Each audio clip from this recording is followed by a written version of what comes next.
They asked Elias Whittaker to apologize for loving her, and for the first time in his life, the cowboy could not find a single word worth saying. The whole town of Mercy Crossing had gathered before the little white church, where dust moved across the steps like old shame looking for a place to settle. Men stood with their hats low. Women held their children close. The bell above the roof did not ring, but it seemed to watch. Elias stood in the center of it all, boots planted in the red dirt, hands empty at his sides, his face burned brown by years of sun and wind. Beside him stood Iona Red Willow, an Apache woman with dark eyes steady enough to make the crowd look away one by one. A plain rope circled her wrists, not tight enough to harm her, but tight enough to tell the town what it thought she was. Trouble, temptation, a story they wanted to finish before hearing the truth. Sheriff Hardgrove unfolded a paper with fingers that did not trust themselves. His badge caught the morning light, bright and useless. "Elias Whittaker," he said, his voice thin under the weight of watching faces. "You will state before this town that this woman misled you, that your association with her was improper, and that no white man of Mercy Crossing will place affection above the peace of decent people." The boards beneath Elias's boots had been cut from the same pines that framed half the homes in Mercy Crossing, and for a strange moment, he could remember hauling timber past this church when he was younger, before the town learned to speak in whispers and accusations. Back then, the bell had called folks to weddings, funerals, and Sunday hymns. Now it stood above them like a witness that had grown tired of human certainty. Iona's wrists rested still before her, the rope more insult than restraint, and that insult burned hotter in Elias than any threat the crowd could have made. She did not twist against it. She did not give them the satisfaction of seeing discomfort. That was what unsettled them most. They had prepared themselves for fear, anger, pleading, anything that would make their judgment feel necessary. Instead, she offered them dignity. And dignity, in a guilty town, can feel like an accusation. No one breathed loud after that. Even the horses tied along the rails stood still, their leather reins creaking softly in the dry air. Silas Mercer watched from the front row, dressed in black wool despite the heat, his silver watch chain shining against his vest like a small piece of captured daylight. He smiled as if the ending had already been purchased. Elias looked at the paper in the sheriff's hands, then at the church doors, then at the woman beside him. 6 days earlier, he had found Iona beneath a cottonwood tree 3 miles north of town, holding one hand over a wound on her shoulder and the other around a small knife she never raised. He remembered the smell of creek water, sagebrush, and rain hiding somewhere beyond the hills. He remembered saying, "I am not here to own your fear." He remembered turning his back so she could keep her dignity while he set down clean cloth and a canteen. Now the town wanted him to call that mercy a mistake. Iona did not beg him. She did not lower her head. She only turned toward him, calm as dusk over the canyon, and asked, "Why does love need permission?" Elias opened his mouth. The wind crossed the church steps, and Mercy Crossing heard nothing. 6 days before the church steps and the watching crowd, Elias Whittaker had been riding the North Creek line with a loose rein and a tired horse when he saw the cottonwoods moving without wind. That was how trouble showed itself in the open country. Not with shouting. Not at first. Just one small thing acting different from the rest of the world. He eased down from the saddle, one boot sinking into the damp sand near the water, and saw a strip of dark cloth caught on a mesquite thorn. Apache beadwork. Fresh mud. A line of careful footprints that stopped where the shade began. Elias did not reach for his revolver. He took off his hat instead, letting the woman hiding beyond the tree roots see his face clear in the pale afternoon light. "I know you are there," he said quietly. "I am not coming closer unless you say so." For a long breath, only the creek answered, running thin over stone. Then Iona Red Willow stepped halfway into view. Her dress was dusty from travel, her braid loose over one shoulder, her right hand resting near a small knife at her belt. There was a torn place high on her sleeve, and beneath it a wound she had covered with pressed leaves. Her eyes did not look frightened. They looked tired of deciding whether every stranger meant danger. Elias set his canteen on a flat rock and backed away 3 steps. "Water," he said. "Clean enough. Cloth too, if you need it." He had seen men make kindness into a performance before, loud enough for every porch and parlor to hear. This was not that. There was no one watching but the creek, the cottonwoods, and a horse too old to gossip. Elias kept his eyes on the far bank while Iona decided whether survival could be accepted from the hand of a stranger. In the stillness, he noticed little things that told more truth than a man's mouth. Her footprints were measured, not panicked. Her knife was small, practical, more tool than weapon. The leaves pressed over her wound had been chosen by someone who knew medicine, not desperation. Whoever she was, she had come from knowledge, from people, from a world the town pretended was wild only because it had never bothered to understand it. Elias felt shame move through him, quiet and unwelcome. Not personal shame alone, but inherited shame, the kind a man carries when he starts seeing clearly. She looked at the canteen, then at him. White men do not leave things without expecting payment. Elias gave a small nod, as if the words had found him guilty of something larger than himself. Most do. The creek moved between them like a thin border drawn by God and argued over by men. Iona came forward slowly, never taking her eyes off him. She picked up the canteen, drank once, then stopped as if even thirst had to keep its pride. Elias turned his back before taking the folded cloth from his saddlebag and placing it beside the rock. "You do not have to trust me," he said. "Just use what helps and leave what is not." Behind him, he heard the cloth move, heard her breath catch softly, not from fear, but from pain held too long in silence. He watched a hawk circle above the ridge, patient and far away. After a while, her voice came from the shade. "Why help me?" Elias looked toward the creek, where sunlight broke into pieces on the water. "Because mercy is not supposed to ask a name first." Iona did not answer, but when Elias finally turned, the knife at her belt was no longer in her hand. The next evening, when the sky over Mercy Crossing turned the color of old copper, Iona came back without being called. Elias was in the stable behind his small ranch house, rubbing liniment into the knee of his old bay horse, Moses, who had gone lame after 20 years of carrying more burdens than any animal ought to carry.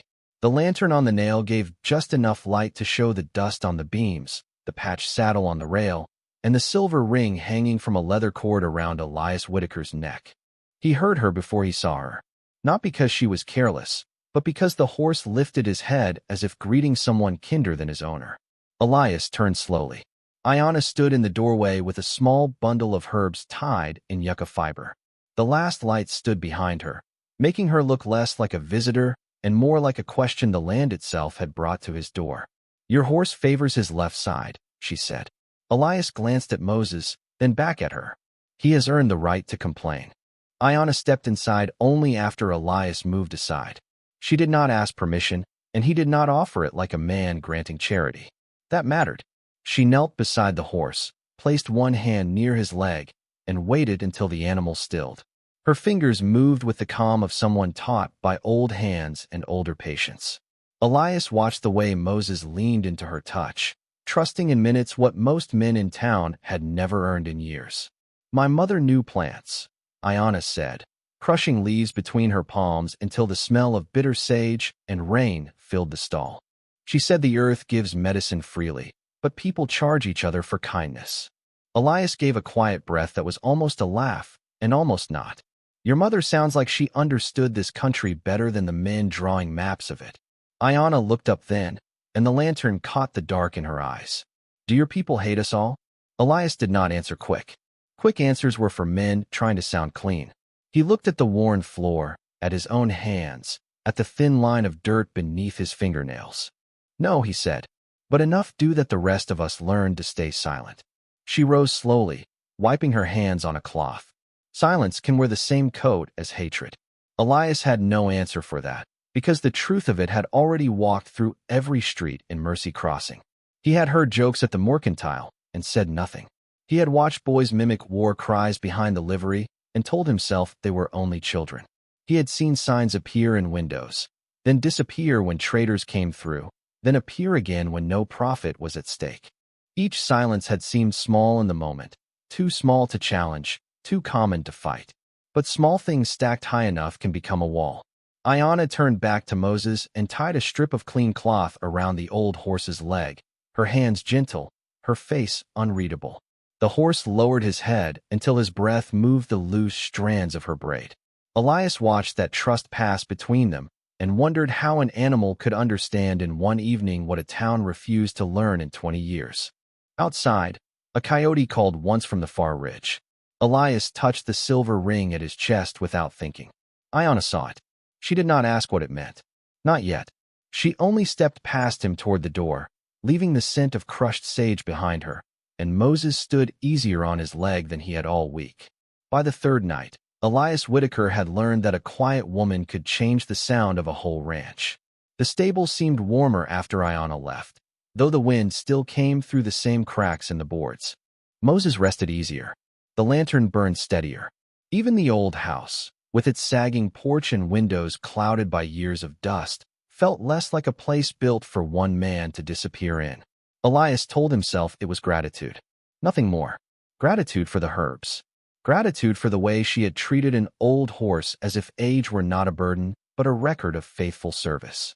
Yet when he found a small braid of yucca fiber hanging from the stall latch the next morning, tied neat and strong, his hand paused over it longer than it should have. He wore it tucked inside his vest all day while mending fence 2 miles west of the creek. The sun was high, the wire was stubborn, and every mile of open land seemed to ask the same question he would not answer. Near dusk, Iona appeared on the ridge with a basket of roots balanced against her hip. She did not wave. He did not call out. They met in the flat stretch between the fence line and the dry wash, where the grass grew thin and the sky had too much room. "Your horse will need the medicine twice more," she said. Elias nodded. "Then I owe you." Her eyes sharpened. "Do not make kindness into debt." He looked down at the pliers in his hand, then set them on the fence post. "That is how most folks understand it. Most folks are afraid of gifts," she said. "A gift leaves them no chain to hold." The word stayed with him. He reached into his vest and pulled out the small yucca braid. "You left this." Iona looked at it, then at him. "I left it for Moses." A faint warmth moved through her voice, not quite humor, not quite tenderness. Elias gave the smallest smile. He will be proud to hear it. For a moment, the evening softened around them. Then her gaze fell to the leather cord at his neck, where the silver ring rested against his shirt. "That belongs to someone," she said. Elias's smile faded. His thumb touched the ring. "It belonged to my mother." Iona waited. The West taught many things, and one of them was when not to hurry a man toward pain. Elias looked toward Mercy Crossing, a dark line of roofs in the distance. "Before she passed, she told me not to give it to the prettiest woman, or the softest, or the one folks approved of. She said give it to the woman who makes me want to become decent when no one is watching." Iona's face did not change, but something quiet moved behind her eyes. "And have you found her?" Elias looked at the ring, then at the dust between their boots. "I have found the reason I am afraid to." Iona did not step closer. That was part of her grace. She let the confession remain where he had placed it, between them, exposed to the dying light. The wind pulled at the fence wire with a thin metallic hum, and somewhere beyond the wash a meadowlark called once, then went quiet. Elias wished she would laugh, or turn away, or tell him he had spoken foolishly. Any of those would have been easier than the way she simply looked at him, as if fear were not a flaw to mock, but a door a man had to decide whether to open. "Fear is not always cowardice," she said at last. "Sometimes it is memory." Elias swallowed. He thought of his mother's hands closing around his when she gave him the ring, of her voice telling him that love, without courage, becomes another kind of loneliness. Iona looked toward town. But memory should not be allowed to choose every road. The answer Elias gave did not leave the air when the sun went down. It followed him back to the ranch, sat with him through a supper he barely tasted, and waited beside his bed while the night insects sang in the grass. By morning, he had convinced himself that fear was a kind of wisdom. A man who had seen enough broken treaties, burned promises, and graves without names learned not to put another person in the path of hatred.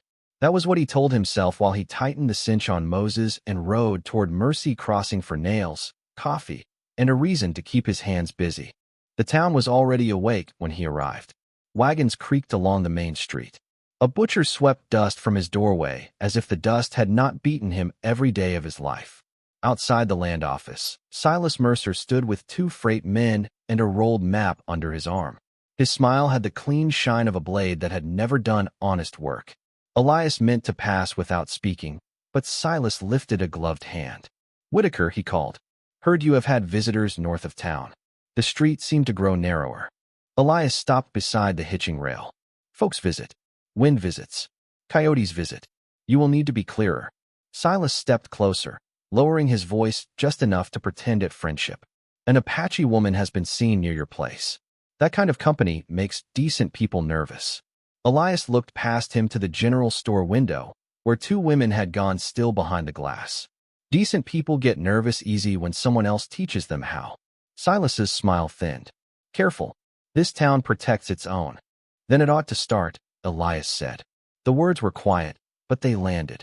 A few faces turned. Sheriff Hardgrove emerged from the boardwalk shade, his thumbs tucked in his belt, his eyes already asking Elias not to make the morning harder than it had to be. Silas unrolled the map against a post. Red lines crossed the paper like fresh scratches over land that had never agreed to be owned. There is a freight road coming through, he said. Good for business. Good for the town. But certain people keep wandering where progress needs to pass. Elias saw it then. Not concern. Not rumor. A plan.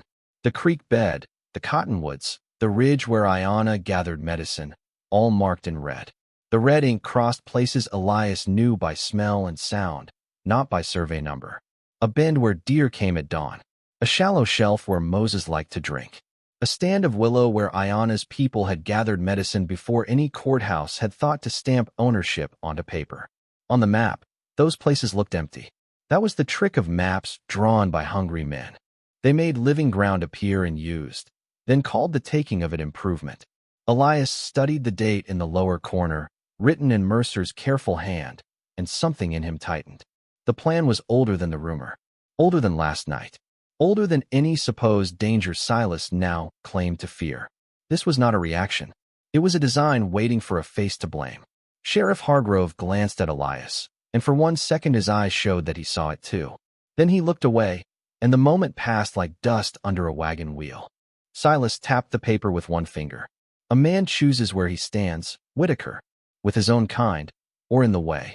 Elias felt the silver ring beneath his shirt, warm from his skin. He thought of Iona saying gifts left no chain to hold. He thought of silence wearing the same coat as hatred. Then he turned from Silas without answering, because some men mistake a quiet back for surrender. And by the time Elias rode out of town, Silas Mercer was watching him with the patient look of a man preparing to turn love into evidence. That evening, the North Creek carried no peace. It ran shallow over stone, whispering beneath the cottonwoods as if it knew men were listening from places where honest men did not hide. Elias reached the crossing just before sundown and found Iona gathering willow bark near the water, her basket half full, her braid tied with a strip of blue cloth. She looked up before Moses stopped, reading the trouble in Elias's shoulders the way other people read weather. You saw Mercer, she said. Elias swung down from the saddle, keeping a respectful distance between them. He has your medicine ground marked on a freight map. Iona's hand closed around a piece of bark until it bent. She did not look surprised. That made it worse. My mother gathered here, she said. Her mother before her. White men draw one line and call the old world trespassing. Elias looked toward the ridge, where the last sunlight lay thin and gold. He wants the road through. If folks believe you are a threat, they will let him take whatever he points at. Iona placed the bark in her basket with slow care. And where will you stand when they ask? The question was quiet. No anger in it. Only the kind of truth that leaves a man no room to hide. Elias touched the leather cord beneath his shirt, then let his hand fall. I am trying to keep you safe. Iona turned to him fully then. The creek moved between their boots, narrow enough to step across, wide enough to feel like a border. Safe from them, or safe from your choice? Elias had no answer ready. He had spent years believing silence was restraint, that patience was wisdom, that a man could do right without making a spectacle of it.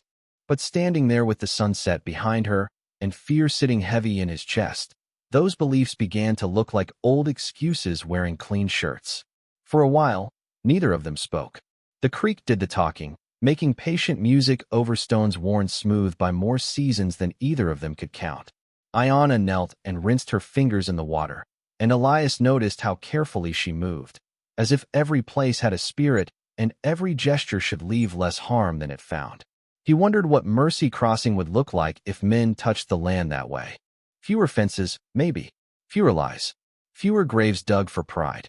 Iona looked at the western sky, where the first evening star had appeared over the ridge. My mother said love is not a rope, she said. It cannot hold what refuses to walk beside it. Elias kept his eyes on the water. My mother said a man should not offer a ring until he knows whether he is offering shelter or asking for it. Iona almost smiled. Almost. Then the brush beyond the cottonwoods shifted. A twig snapped beyond the cottonwoods. A horse shifted in the brush. Elias turned his head just enough to see the edge of a dark coat and the pale oval of a face disappearing behind mesquite. Silas Mercer had seen them. Not close enough to hear truth. Close enough to sell a lie. Iona saw it too. Her expression did not change, but her eyes hardened with the tired knowledge of a woman who had watched strangers turn shadows into accusations. Now he has what he came for, she said. Elias stepped toward his horse. I will speak to Hardgrove before Mercer does. And tell him what? She asked. That I gathered bark? That you warned me? That two people stood beside water and did not ask the town to bless the air between them. Elias stopped with one hand on the saddle horn. Iona walked to the creek, lifted a smooth stone from the edge, and placed it in his palm. When your people build roads, they move stones first, she said. Remember who was moved to make your peace. Then she took her basket and walked into the blue dark beneath the trees, leaving Elias with a small river stone in his hand and the sick feeling that by morning, Mercy Crossing would believe it had witnessed something it never truly saw. Morning came to Mercy Crossing with dust on its tongue and judgment already saddled. By the time Elias Whittaker rode in, Silas Mercer had done what men like him did best. He had turned a glimpse into a story into a warning, and a warning into a crowd. The church doors stood open, though it was not Sunday. Folks gathered beneath the bell tower in stiff coats and tight faces, pretending concern while their eyes searched for something to condemn. Sheriff Hardgrove stood at the bottom step with his hat in both hands, looking like a man who had found a snake in his own boot and hoped it might leave if he spoke politely. Iona Red Willow stood beside him, calm in a way that made the town more uneasy than tears would have. Her basket of willow bark sat on the ground near her feet, proof of nothing except medicine. Yet the crowd looked at it as if it carried a secret meant to ruin them all. Silas stood near the hitching rail with his rolled map under one arm. There he is, he said, loud enough for every porch to hear. Ask him where he was last night. Ask him why a respectable cowboy meets an Apache woman in the dark while freight routes are being surveyed. Elias dismounted slowly. Moses lowered his head, tired of men and their foolish noise. Elias walked through the parted crowd without touching the revolver at his side. The little river stone Iona had given him sat heavy in his coat pocket, smoother than any answer he had rehearsed. Sheriff Hardgrove cleared his throat. Elias, this can be settled quiet. Say the meeting was a mistake. Say you were misled. Folks just need reassurance. Quiet had always been the sheriff's preferred medicine. Quiet after miners broke windows. Quiet after traders cheated families who could not read the contracts. Quiet after Silas Mercer bought land for half its worth from widows too tired to argue. Hardgrove was not cruel, and that made him harder for Elias to hate. Cruel men at least stood plainly in the light of what they were. Weak men hid behind phrases like peace, order, and common sense, and by hiding there, they let stronger lies do the walking. Elias looked at the sheriff and saw a man begging him to make cowardice easier. Then he looked at Iona. She had been asked to stand before a church that did not know her prayers, answer rumors she had not made, and accept shame she had not earned. Still, her chin remained lifted. Still, her hands did not tremble. The sight of it made Elias feel the full poverty of his own hesitation. Iona looked at Elias then, not pleading, not blaming, just seeing him. That was worse. Silas unrolled the map across the church rail. Red lines cut through the creek, the cottonwoods, the medicine ground, and the old trail beyond. This is progress, he said, unless certain influences have turned our own men against us. Murmurs rose like flies over spilled molasses. Elias looked at the map and saw more than ink. He saw a plan dressed up as fear. He saw land turned into profit by making a woman into a threat. Iona stepped forward before he could speak. If your God made the heart, she said, her voice steady enough to quiet the steps behind her. "Why do men build fences around it?" The churchyard fell still. Even Silas had no quick smile ready. Elias felt every eye move to him. He thought of the cottonwood shade, the canteen on the rock, the old horse standing easier because of her hands, and the silver ring against his chest waiting like a question from his mother. He wanted to protect Iona from the town's anger. But at last he understood that hiding truth for fear of hatred only leaves hatred in charge. Sheriff Hardgrove lifted the paper he had prepared, his voice low. "One statement, Elias. That is all." Elias took the paper. For a moment, Mercy Crossing believed he would read it. Then he folded it once, carefully, and placed it back in the sheriff's hand. "No," he said. "One word. Plain as a fence post. Strong as rain after drought." Silas's face changed first, then the crowd's. And Iona, who had stood alone all morning, finally let out the breath she had been holding. Elias Whittaker's refusal did not strike the churchyard like thunder. It settled softer than that. Heavier. The kind of quiet that makes guilty men hear their own breathing. Sheriff Hardgrove stared at the folded paper in his hand, as if it had turned into something shameful while he held it. Silas Mercer stepped off the boardwalk, his polished boots pressing neat marks into the dust. "You heard him," Silas said, forcing his voice to stay smooth. "He chooses her over this town." Elias looked at him with the tired patience of a man done mistaking noise for truth. "No," he said. "I choose truth over the story you sold them." Silas laughed once, but it came out dry. "Careful, Whittaker." Elias reached beneath his shirt. For one sharp moment, the crowd shifted, expecting iron. But his hand came away with only the silver ring on its leather cord. The little band caught the sun, plain and worn, smaller than a bullet, stronger than the fear around it. He walked to the church rail and placed it on the open Bible beside Sheriff Hardgrove's paper. "My mother told me a man is measured by what he protects when protection costs him comfort," Elias said. "So write this down proper, Sheriff. If standing beside Iona Red Willow is a crime in Mercy Crossing, then my name belongs first." No one moved. Iona's eyes lowered to the ring, then lifted to Elias, and there was no softness in them that could be mistaken for weakness. Silas's jaw tightened. "Pretty words do not change maps." "No," Elias said, "but maps can tell on the men who draw them." He turned toward the freight map still hanging over the rail and placed his finger on the red line crossing the North Creek. "You told this town that road was surveyed yesterday, but the ink was dry before Iona ever came to my ranch. You marked the cottonwoods first. You needed fear after." Sheriff Hardgrove looked closer. The crowd leaned in despite itself. Elias took the small river stone from his pocket and set it beside the ring. "She gave me this from the crossing last night. Same creek stone your survey men used to weigh their stakes, except hers has willow sap on it. Yours had wagon grease." A murmur moved through the people. Hardgrove's face changed, slow and pale.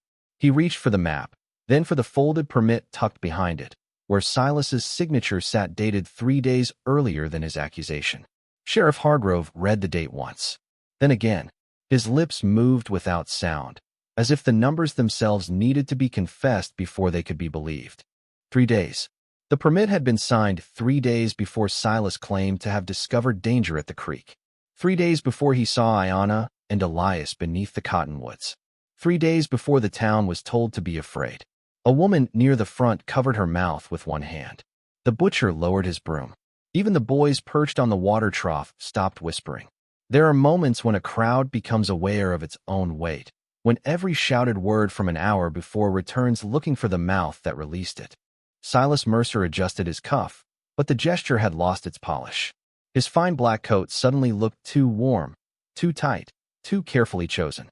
Iona watched him without triumph, because truth did not need her to decorate it. Silas reached for words and found none ready. Iona stepped forward then, not toward Elias, but toward the town that had judged her from a distance. "You feared what you did not ask," she said. He feared what speaking might cost. Today, both fears stood in the same dust. The sheriff removed his hat, not as law, as a man ashamed before morning. And Mercy Crossing, which had come to hear an apology, found itself listening to the truth breathe. Silas Mercer did not argue after the permit was read aloud. Men like him trusted paper until paper turned its face toward them. Sheriff Hardgrove took the map, the permit, and the folded statement into his own hands, And for once the badge on his vest looked less like decoration and more like a burden he had finally decided to carry. "This road will not pass through the North Creek," he said, his voice low but clear enough for every porch and window. Not by fraud. Not by fear. The words did not make the crowd noble. Not all at once. Shame moves slower than anger. It lowers its eyes first. One man took off his hat. Then another. A woman who had pulled her child close loosened her arms, and the child stared at Iona, as children stare before grown folks teach them who to mistrust. Iona Red Willow looked over Mercy Crossing without triumph. She had not come for applause.